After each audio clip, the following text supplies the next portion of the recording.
ফের শহরে গণধর্ষণের অভিযোগ, এবার চিতপুরে ৪ নম্বর কেসি রোডের এই গুদামের দোতলায় থাকেন রাজেশ যোশী নামে এক ব্যক্তি।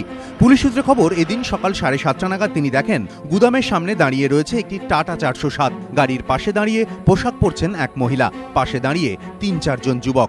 এটা দেখার পরই চিতপুর থানায় খবর দেন রাজেশ। পুলিশ এসে মহিলাকে শারীরিক পরীক্ষার জন্য আরজিকর হাসপাতালে নিয়ে যায়। গাড়িটি আটক করে পুলিশ, কিন্তু ঘটনাস্থলে এসে যুবকদের কারো দেখা পায়নি পুলিশ। এখানে আমি শুনলাম যে এখানে 4 নম্বর গেটের ভিতরে একটা গাড়ির উপরে রেপ হয়েছে। আমি সকালে ডিউটি এলাম, তখন শুনলাম। পুলিশ এলো, আবার ওই মহিলাকে নিয়ে গেল। গাড়ির মালিককে থানায় ডেকে জিজ্ঞাসাবাদ করছে পুলিশ, যদিও তাঁর দাবি তিনি এ বিষয়ে কিছুই জানেন না।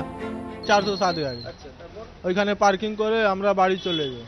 বাড়ি গিয়ে ওইখানে ঘুমেছি, আর রাত্রিবেলা এসে দেখছি কি এই পাগলি ঘুমোচ্ছে।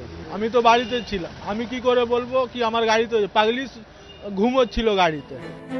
চিতপুর থানায় গণধর্ষণের অভিযোগ দায়ের করেছেন রাজেশ। তদন্ত নেমে ইতিমধ্যেই কয়েকজনকে আটক করেছে পুলিশ। সম্প্রতি খিদিরপুরে একটি লরিতে এক তরুণীকে ধর্ষণের অভিযোগ ওঠে। ফের একবার সেই একই অভিযোগ, এবার চিতপুর।